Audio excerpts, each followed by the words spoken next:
Welcome to the Money Insights Podcast, where high-income earners go to learn wealth-building strategies that will take them from high income to high net worth. Welcome into today's episode of the Money Insights Podcast. We talk all things money and business. My name's Christian Allen. I'm here with my co-host and business partner, Rod the Pod Zabriskie. What's going on, my friend? Hey, I am glad to be here. It's a good week. So we're actually recording this between Christmas and New Year's, and here in Utah, we just keep getting the snow. It keeps coming, and I'm not complaining. It's been really dry. Well, I am because for a I long hate time. it, and I'm not a skier. I don't want anything to do with the cold. If I could, Rod, I would be headed south for the winter, but here we are. So we're gonna deal with it. Hunkering down. Hunkering down. Yep. Okay, Rod. Today we're gonna talk about the business lessons I learned. Oh wait. We need to reprise that. The business lessons I was reminded of from working with contractors. And I made an adjustment to that because some of the things I was reminded of are so obvious that no one would have any respect for me if I suggested it that it was the first time I learned it.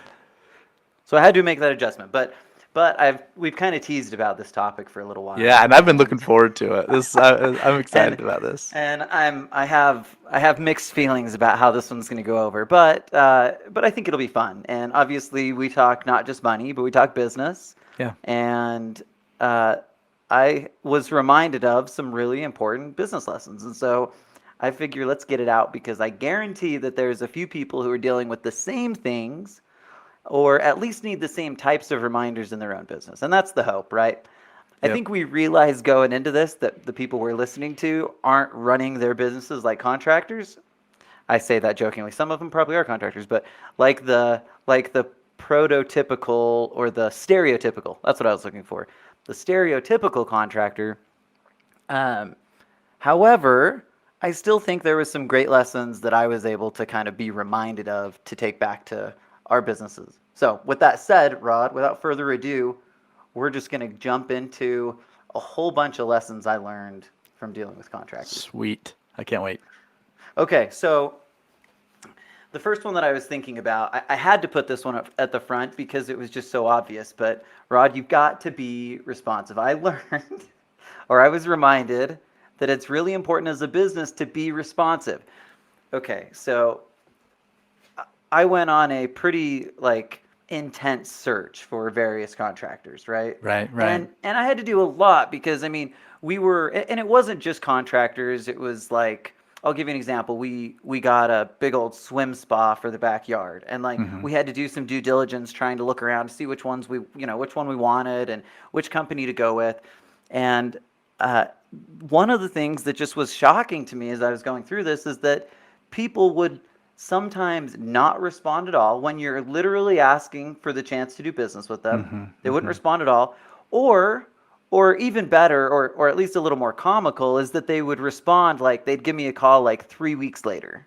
Oh, wow. They're like, oh, hey, I hear you're interested in a swim spa. And I'm like, I sure was a month ago when I bought it. Yeah. So anyway, Rod, I don't know that this one's just obvious, and we take this to heart in our company. We think it's critical, and you know this of me, Rod. I get antsy if we haven't responded to people very quickly. So I can't even imagine a world where you wouldn't want to be responsive as a business owner. But that one just was hitting home over and over again as I was out there working the contractor world. Yeah, and as you're starting this first one, let me just give a little teaser for later on. We're gonna throw out some suggestions that are going to help people know how to deal with this in their own business, right? And not just with yourself, but as you're building a culture and as you have employees, etc. Spreading the love, right? Making sure everyone understands and is on the same page. We'll get into all that. Yeah, that's a good idea, Rod. Thanks for helping me set the stage a little bit better, because it isn't going to be all negative. We're going to talk about the solutions. And here's the crazy part. Most of the solutions are really simple.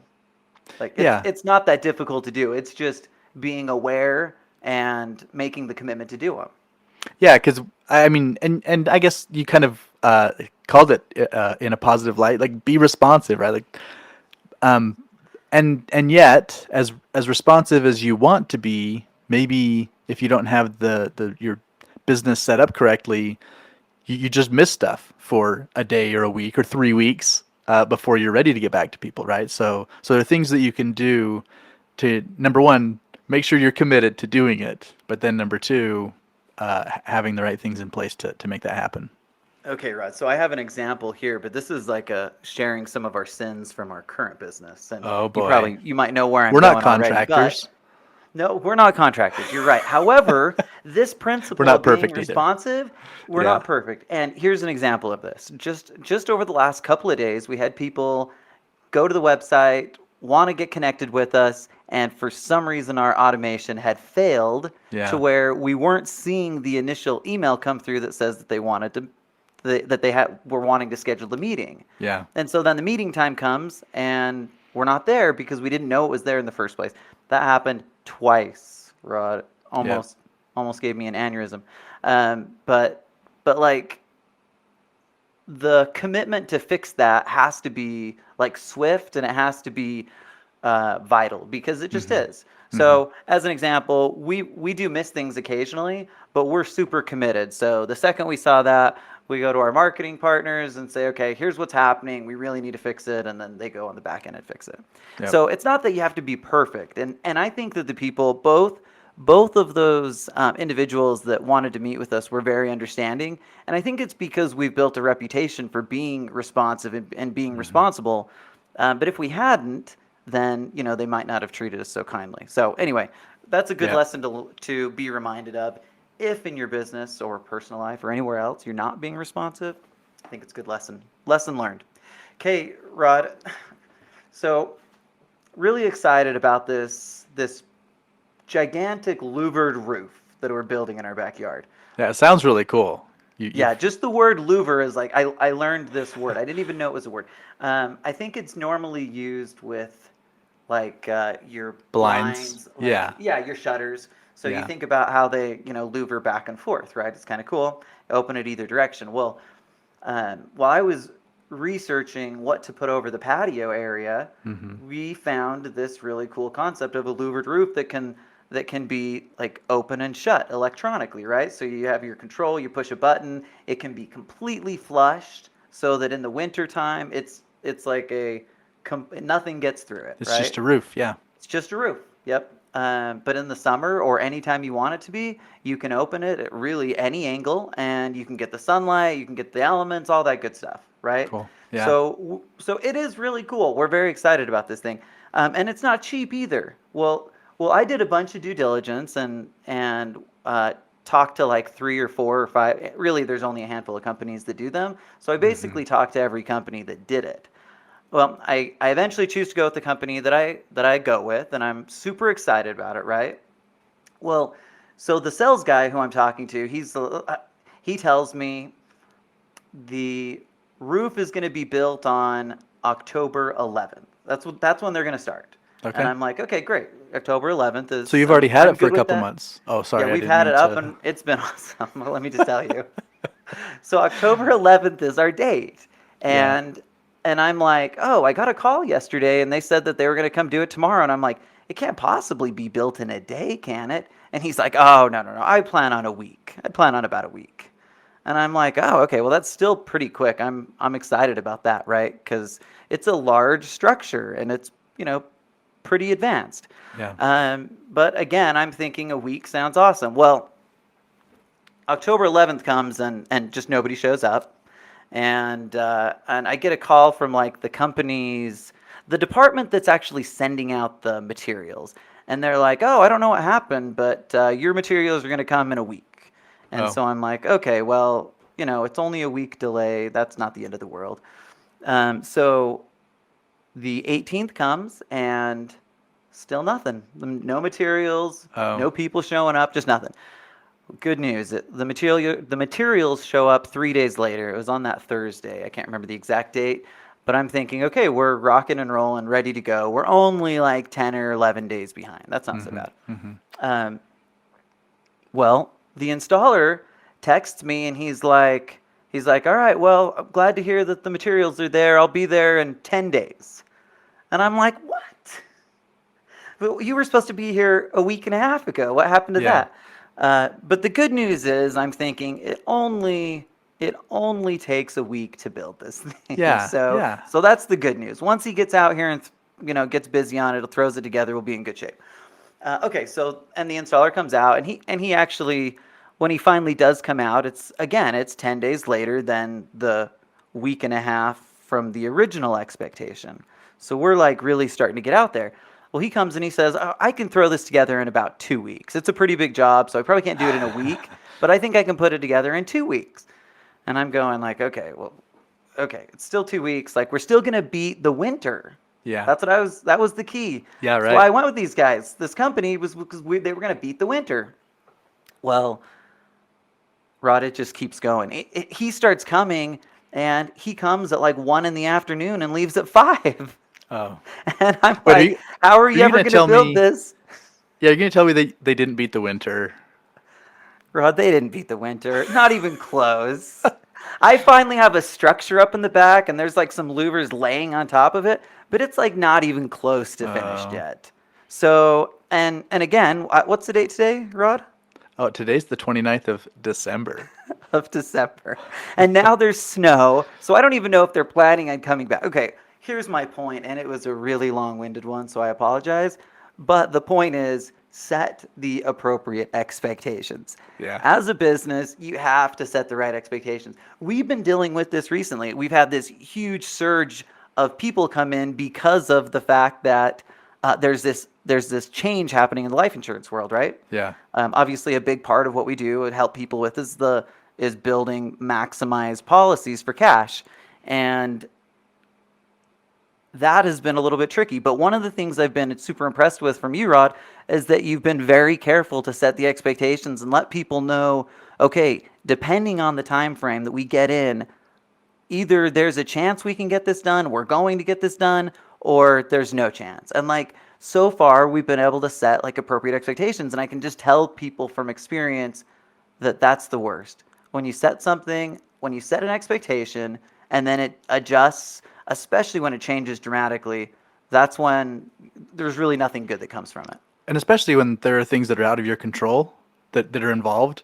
And that's part of what I've been trying to do is just help people understand, hey, we're going to do everything we can to make this happen, and and push to make this happen.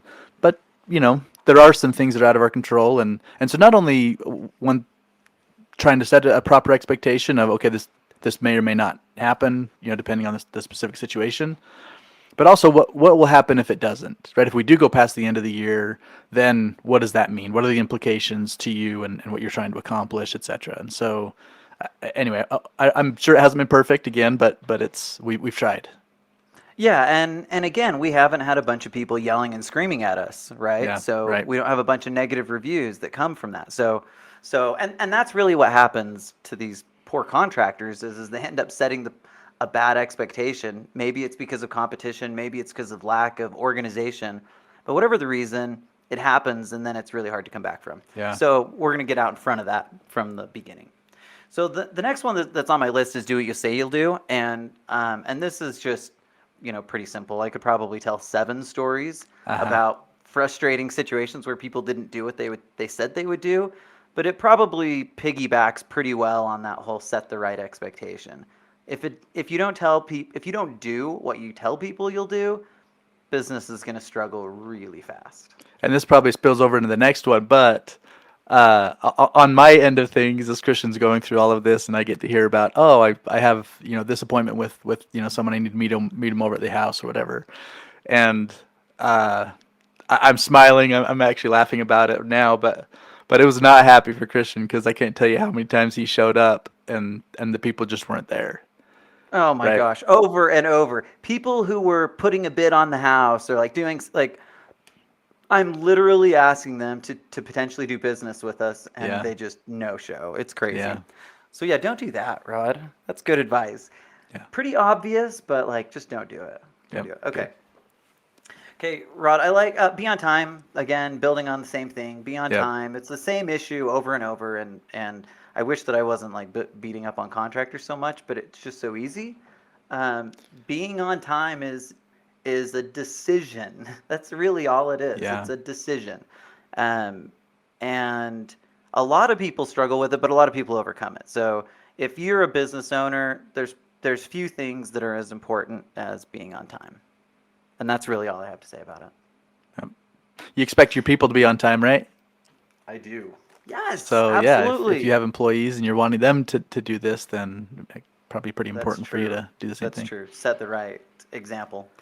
Rod, so communication is pretty critical when it comes to Yeah. business. And I have both a good and bad example of this. Okay. Actually coming from the very same company. Okay. So I've mentioned this company that we worked with to help to do the basement for us. Overall, Rod, I would say that they did a pretty good job, like a B+ job. I'm pretty happy with it. One of the things that they did really well that I loved is that they would send us a text every single morning, 7:30 in the morning. Jordan sends his text and says, here's what you're going to see today. Here's Nice. who's going to show up. These are the things that are happening. And that was clearly a company policy. Like that was just what what they do. And this was a company, RWK, that has like 600 5-star reviews. Like they're one Cool. of the very few out there that just have set themselves apart in a unique way. Yeah. So they were an easy choice for us to go with. They nailed it in terms of consistently communicating with us. However, my guy Jordan struggled to communicate in a quality way. Okay. So there's two elements to this, right? Being consistent is one element, but the other part is you actually have to listen when you communicate. I know that sounds Two-way communication. Yeah, you have to actually listen and take it into account. So what we had was someone who was going by the book, making sure that they put the communication out there, they set the expectation, really felt great. But then when we would communicate back and forth, it was like he wasn't listening to us, right? Oh. It just wasn't quite landing for whatever reason. And I think it's because he was really quick, right? So it's not just about consistency, it's also about quality. Quality meaning that you take the time to communicate with someone in like a real way, right? Take the time to read the full message. Oh my gosh, Rod. How often, I probably do this occasionally too. We all do it a little bit, but how often do we send emails or maybe we're guilty of getting emails in the same way, but somebody asks, say, 3 or 4 questions and we answer the first one and send it back, or you get that back. So just as a general principle, that's something I've been trying to work on. But I really believe that communication is critical, and it has to be both quality and consistent. Cool. I like it. Okay, Rod. I'm learning. I'm learning. Oh, good. From this. At least somebody is. Yeah. You're probably the only one listening, Rod. But I'm just kidding. We have a few people listening.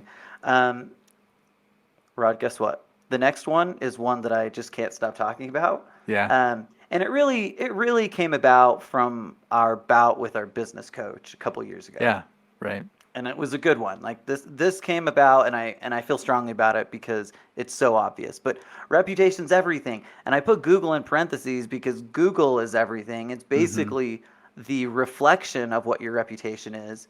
Yeah. So remember, just everything that we're doing across the board reflects on our reputation. And so by doing things the right way, even the simple things, being responsive, being on time, doing what you'll say you'll do, like really simple things that are just decisions, doing those things makes a huge difference, and you'll see your reputation, your Google reviews go crazy. That's what we've seen in our business. It's been amazing. Yeah. And one thing that I learned early on, like in my undergrad, about this is a lot of people feel like they can define their own brand, like create their own brand. And of course you can. Ultimately, it is up to you, but what it becomes is not up to you. What it becomes is up to your customers, partners, etc., the other people that define basically what you're talking about here, your reputation. And so long before you spoke with RWK, you knew a lot about them because of learning about people's experience working with them and what they were putting out there. And we can't always control it, and it isn't always honest reviews, right? We know, like we know if there are situations where people have something out for you and they'll dig on you, online or whatever. But that's maybe even emphasizes even more the point of getting ahead of it. Because if you already have 500 5-star reviews and you get a few negatives, it doesn't have the impact as it would if you ignored that part of it. And then all of a sudden you have negative reviews out there, and that's all you have, and that's devastating.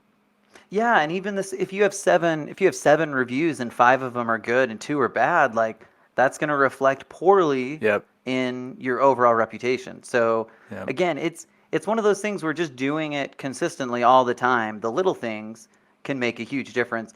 And I say the little things because we haven't even gotten to like the solutions yet, right? So like there's a lot of solutions where you can take things to up a notch, but just by making a conscious decision to do things right will have a huge impact. Okay, Yep. Rod, I also had people pulling the bait and switch. And Oh, this man. happened more times than I'd like to admit, but I'm going to give one example of the bait and switch. My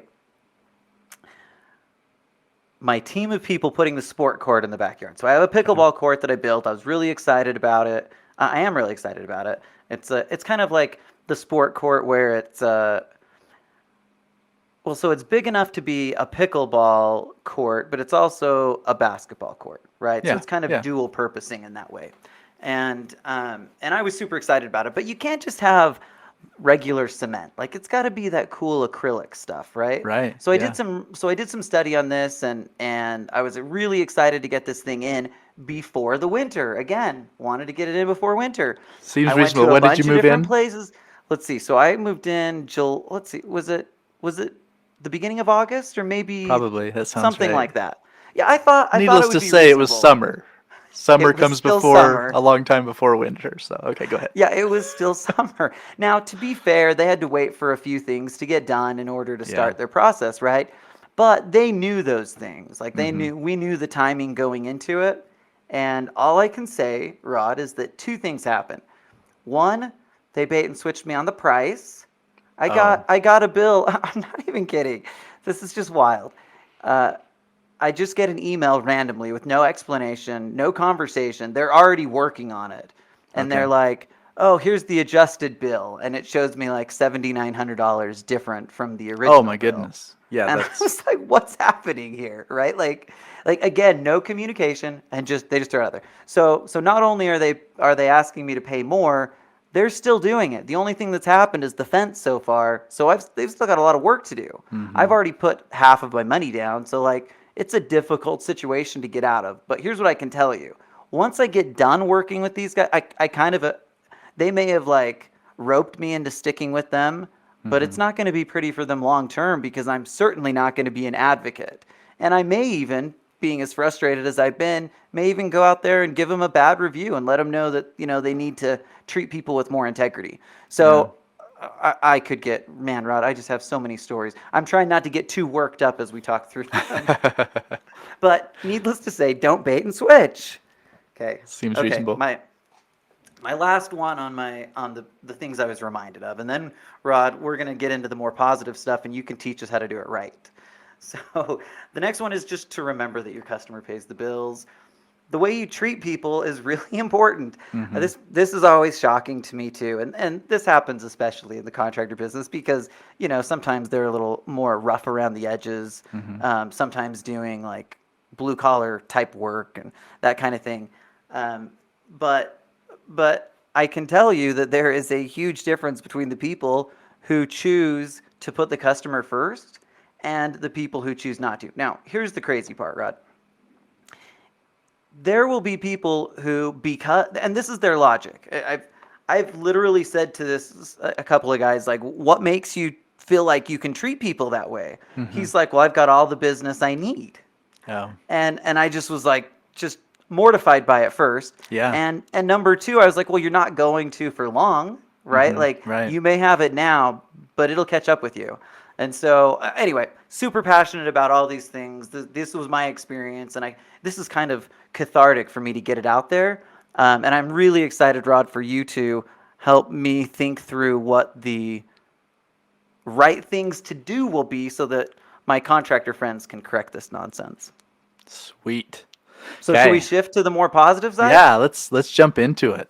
Okay, Rod, let's talk about how to do it right. Yeah, and again, we're not going to go back and work through the list because what we're going to talk about here is going to allow you to fix all of the other things, right? So you do have to be committed to being on time and doing it right. All those things that we've been kind of hitting on. Those were just like my gripes. Yeah, but how do we and get these there? are like, okay, let's figure out real solutions. And the Yeah. nice thing is, like you said, Rod, we don't need many of these solutions will take care of a bunch of problems. Yeah, absolutely.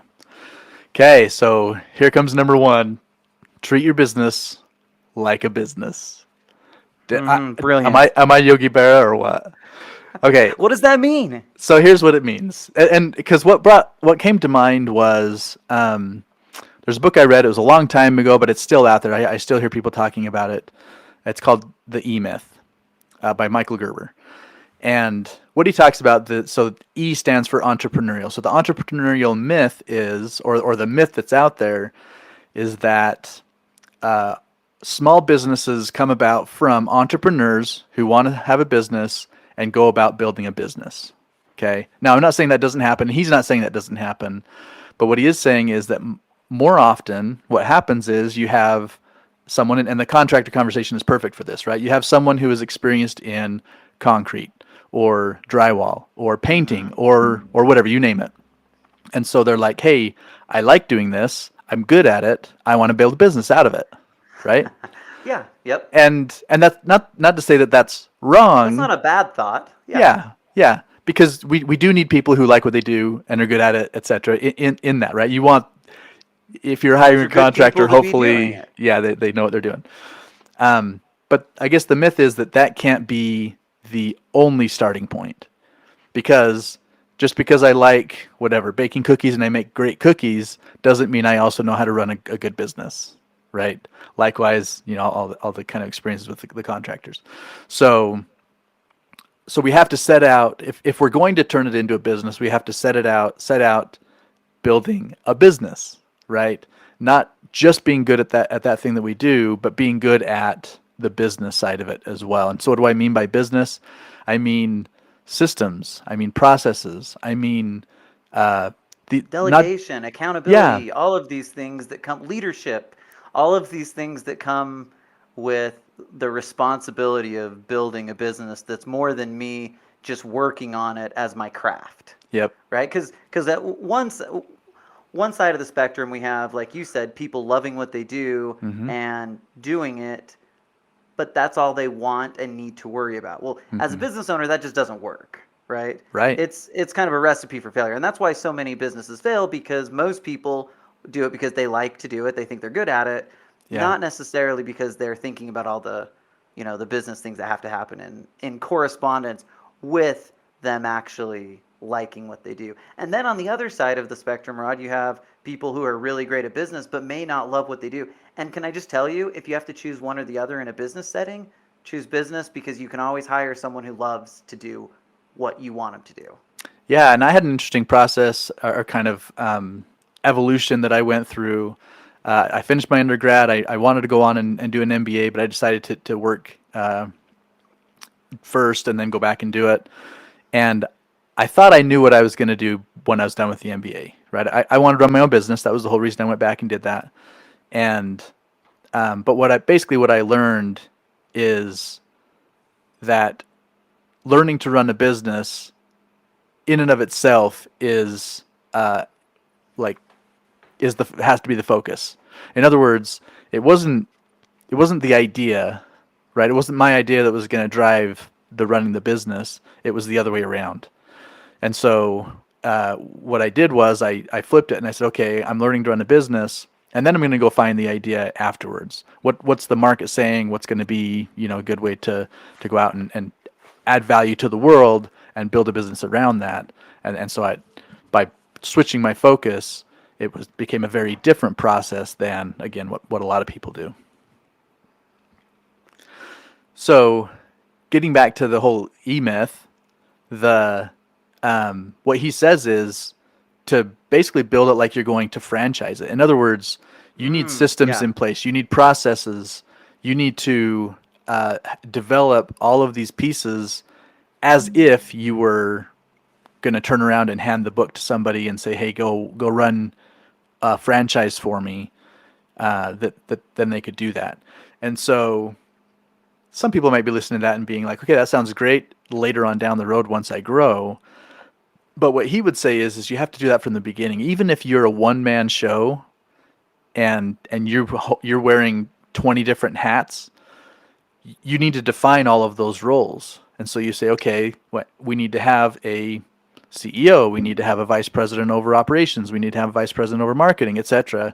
Even if you're filling all of those roles initially, you still need to define them and create processes and systems around them so that it's very clear. And so you could quite literally, when you get to that place where you're now, okay, and now I'm ready to hire someone to take over the marketing, then you can hand that role to them.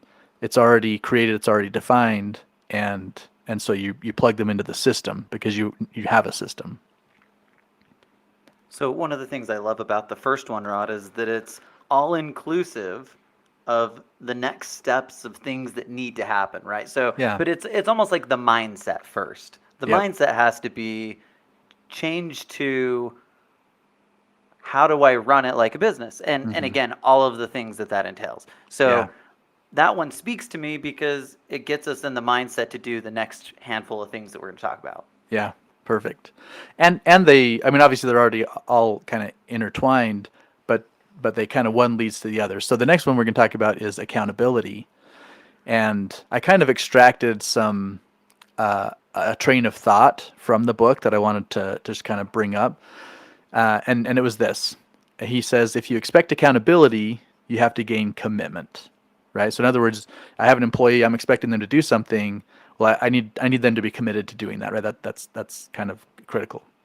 To gain commitment, you have to have agreement. You have to be on the same page as to what your expectation is. To have agreement, you have to have understanding. To have understanding, it has to be written down in a simple form.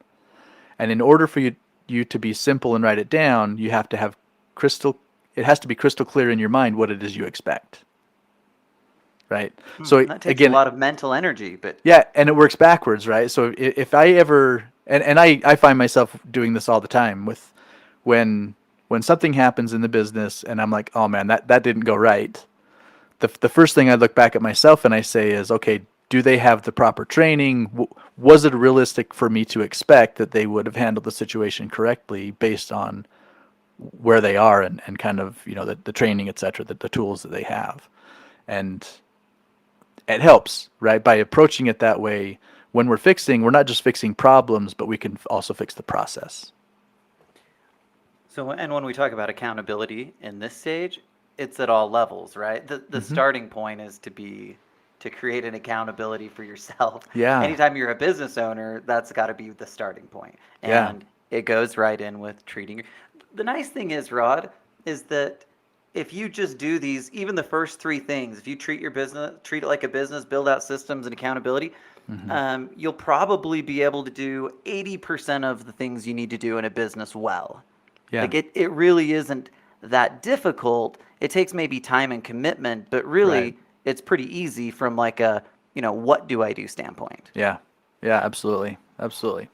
Okay, and then the next one is we're going to talk about technology. And technology is an interesting one because I think we all know that just advances in technology have made us able to do so much more with our time than back in the good old days. So life insurance is a good example, right? I hear stories. Rod, when I started in the business, Yeah. you wouldn't believe we were still sending applications through mail back and forth. And I'm like, how did we process anything back in the days where we had to mail it? Well, guess what? You get one signature wrong or one part wrong, then all of a sudden they're mailing it back, and it's a 3 to 5. Oh my goodness! Yeah, I can't even fathom it, and yet that's how we did it for so long. Yeah. Well, I go back even further, and I obviously don't know these days, but I hear stories about like the old timers where they would actually be going around collecting premiums on a monthly basis, right? House to house. Hey, here are my clients. I'm going to go and collect, the 15 cents from this person. I'm not that old, Rod, so I definitely was not around to collect premiums. I did, however, early on do a couple of saliva swabs, so that's something. Oh, yeah, that is exciting. And man, that was horrible. I was like, I cannot be giving people, I can't be swabbing people for a living. That's not going to work. Yeah, yeah, But that's that good. was really early on, and luckily, technology has come a long way, even in the last 15 years, to Yeah. where getting business done for us is drastically different. And um, to the point of making technology your friend, even at like a broad level, these insurance companies, some of them have chosen to do that, Mm-hmm. and some of them have not. And Yeah, there is a wide gap between those two things. So when I think about absolutely. this, it really is a matter of continuing to be relevant in your field. If you don't Hmm. make technology your friend, you'll just fade. You can't keep Yeah, up. There's no way to do it. absolutely. And I have to throw out a caveat to this, or maybe like a warning. And that is, we can't become so reliant on technology to think that it can replace these other things we've talked about, right? So we can Yeah. plug them into our systems, but they have to be our systems. I can't just expect that my whatever the like you talked about communication, right? If I can automate that. I can automate a text to For go out to sure. somebody every morning at 7:30. But if I'm not, like you said, if you're not thoughtful about what you're doing with it and then responsive to what's coming back on the other direction, then am I really accomplishing what I need to through the technology, or am I just letting it become a, I don't know, a crutch, or oversimplifying the process? So what I like about the way you phrased that, Rod, is you said make technology your friend, which which is very different than becoming completely and totally reliant on it, Yeah, yeah, right? yep. Like I that's not remember how when, my friends, I don't expect them to do everything for me, but I do expect them to help me out when I need it. And that's exactly what technology can do for us. It can step in and really it can do most of the work. yeah, We just have to know why it's doing what it's doing and how it's doing it enough so that we can fix it if we have issues. yeah, absolutely. I remember when at the spa when we decided to implement uh, the bot. We had a bot Oh, yes, what was that her would name? I didn't love the name you gave it. I can't remember what it was though. yeah. I'll see if I can Anyway, go over that. I'm sure it'll come back. Yeah, but basically what it would do is it would engage with people who were calling in. It would engage with people who were getting on our website, and basically just again allowing technology at any time of day to allow us to have some response to people so that they didn't have to just get an answering machine or whatever. But my concern was when we implemented it was, will will our people stop answering the phone because they just we'll let the bot take care of it, The right? answer is yes. People Uh, will do that. yeah, they do. And so again, going back to the whole system thing and culture and accountability, there has to be expectations set so that, because we don't want the technology to take over and make all of a sudden everything impersonal, right? There's there are things that humans can do that technology cannot, and we need that to remain as part of our processes. I love it, Rod. Do you care if I finish the list? Do it. This is, Rod, the best business advice I feel like I could give to anybody. I'm very passionate about this. And you know, because I've been saying it to you for a Yep. decade now, right? Yep. I believe it with my whole heart. Okay, here's the crux of it. Always make your client or customer feel comfortable with you. Now, that might seem obvious, but people do business with who? They do it with people they know, like, and trust. We've always heard the know, Mm-hmm. like, and trust thing. There's a lot of Yeah. truth to it. Guess what happens? The second somebody feels it's this. The other thing, how many times have you heard people say that people, what is it? They buy an emotion, and I can't remember the other part of it, but buy an emotion, right? Mm-hmm. The idea here is that there has to be an emotional connection. And what happens then is the second that somebody looks at you and when they see you as a Mm-hmm. threat or a discomfort, all of a sudden your opportunity to do business is likely gone, Yeah. right? And what happens is so many people, especially in this desire to get business done, we can overpress, we can get too excited, we can do a number of things that potentially make people feel even slightly uncomfortable. But Mm-hmm. but remember, people don't think about all the facts initially. When they see that Rod's calling, the first thing they think of was how they feel when they talk to Rod. It's just inevitable. They have to do it that way. So my best advice, it's what we live by at Money Insights, and I really believe it's one of the key principles that's allowed us to grow as much as we have, is just to always make sure that your client or customer is as comfortable as you possibly can. I like it. And I can vouch for that it is, and it shows up in a lot of different ways. Because you talked about not pressing and all that kind of thing, and I think that's absolutely true. But it's also just reading people, right? And different personality types, different ways that people approach things, and responding in a way that makes them most comfortable in just doing business with you. Man, that just gave me a great thought, Rod. I love what you said there. And it doesn't just apply to customers. I've been suggesting it in those terms, but can I just tell you the same thing applies inside your business from like a coworker, an employer-employee standpoint. Oh, Rod, I just hate to fire people. It's like my most hated thing. And I had to let someone go just a few weeks ago, and I really made a strong effort to be as kind and compassionate as possible. And what was really gratifying is, even though it didn't fit, like the fit wasn't necessarily a good fit between us and that person, we were able to walk away on really positive terms. He was super appreciative and thankful for the opportunity and for how we treated him as he left. And I think that paying attention to the way people are feeling will be as critical as any piece of business that exists out there. Yeah. Game, set, Well match. said. Is that good enough? I Okay, think it's Rod, good. this has been fun. Thanks, everybody, for joining us for today's episode of the podcast. Hit the subscribe button. Give us a review on iTunes. That would be awesome. And we'll see you next week on the Money Insights podcast. Thank you for listening to the Money Insights podcast. To learn more about the financial and business strategies discussed in this show, visit moneyinsights.net.